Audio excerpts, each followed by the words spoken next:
Hey, and welcome to 99.6 The Howl for the uninitiated. This is an unedited YouTube vlog discussing everything Arizona Coyotes. Couple, back-to-back games on the weekend. Let's get going.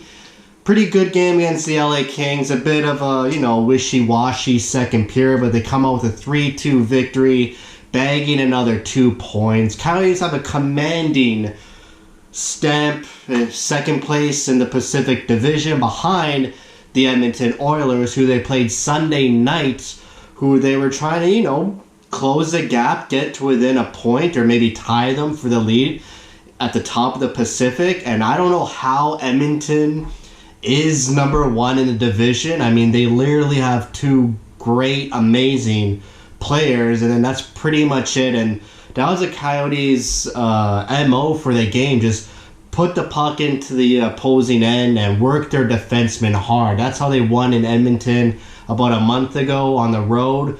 And same thing here tonight. They were working the Oilers' defensemen. A lot of board battles they won, using their speed a lot in this game. The Coyotes generated so many chances. They had way more chances in this game than against the LA Kings. And, the goals the Coyotes gave up were just blatant mistakes that are not telling of the Coyotes' play. The first goal was a nice setup on the power play by McDavid and Draisaitl. I'll give him credit for that one. But other than that, OEL losing an edge and letting the Oilers player get around him and set up the Oilers player in front. And then on the third goal, Kemper with a miscue on a glove save, and it drops right in front of him, and the Oilers score to tie it up.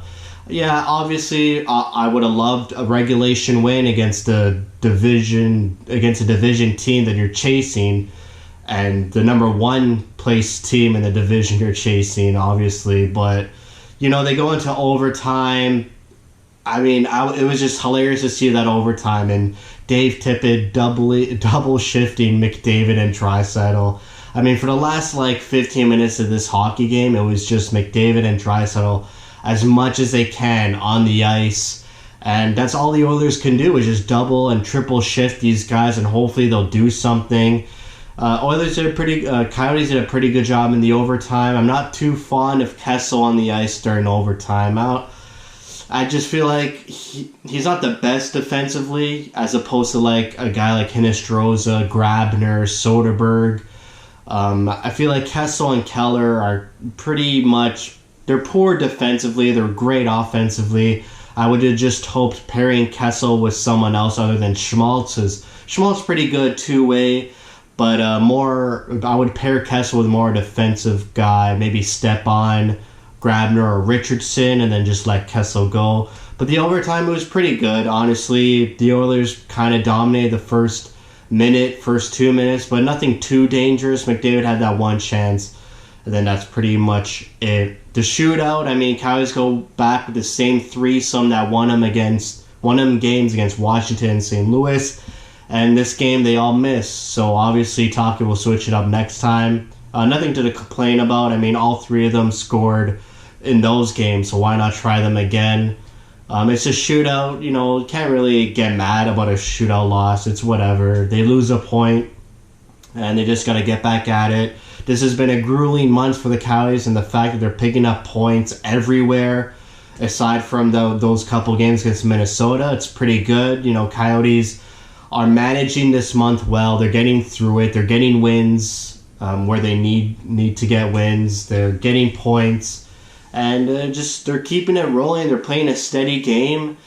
And nothing too serious that I'm seeing from this team. This team's been really steady for a really long time now. Consistent hockey. Couple dud games. The Leaf game was a dud. Columbus, Minnesota. Couple duds there.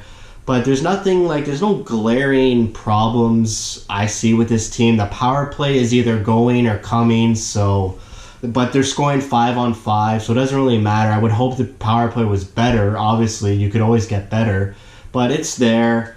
It comes through sometimes. It came through against LA and against the Oilers. Soderberg with a nice goal, a nice feed from Schmaltzy. But yeah, penalty killings it's fine. It could be better also, but I know they're missing Jalmerson, who's a huge part of that penalty kill. And once Jalmerson comes back, that PK stat will look much better. Other news, it seems like once a Coyotes player gets healthy, another one goes down, and we saw that with Richardson was injured. So Hayden drew into the lineup, and then Grabner went out when Richardson came back, and now Grabner's back and Krause is out. So Hayden, sticking in the lineup, that's a game plan. If someone's injured, Hayden's going to draw in. No matter who gets injured, even defensive guys like Grabner or Richardson, Hayden will draw in, and Tocchet will fumble the lines to make it make sense. But yeah, Krause hit the boards hard against that game in LA. I hope he's all right. Good to see him on his feet. It looked like a very vicious hit against the boards. No one's fault, obviously. He lost an edge, hit the net. He just had so much speed on that breakaway that he hit the boards with all his body and all his momentum. So hopefully Krause is back. Don't have much of an update on that. Other news, Coyotes hit 30 points. We're at 31 points. I hit 30 points against LA. And I had the stats, but I took a picture of the stats, but I can't look at my phone because the camera's going here. But if memory serves me right, in the 3 seasons of Rick Tocchet, it took them 48 games to reach 30 points. In the first season, 34 games in his second season, and then 24 games this season. So every year, Tocchet's been getting better, and we know that the team was much better last year than his first year, and now this year just continues to show that this team is just getting better and better and better. They haven't hit a wall yet. They're growing. They're getting more comfortable and confident with each other. And this season, it looks like they're going to make the playoffs. It's not going to be a surprise anymore. This team's playing really good.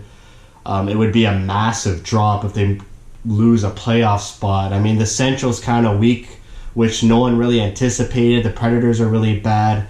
A lot of teams struggling. The Avalanche, the Jets struggling.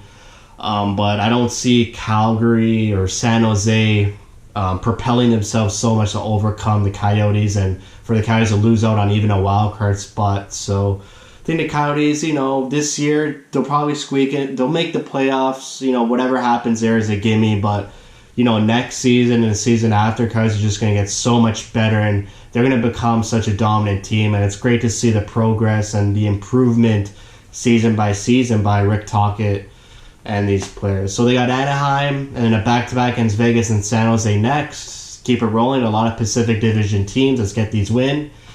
And that's it. Thank you for watching. Thank you for your support.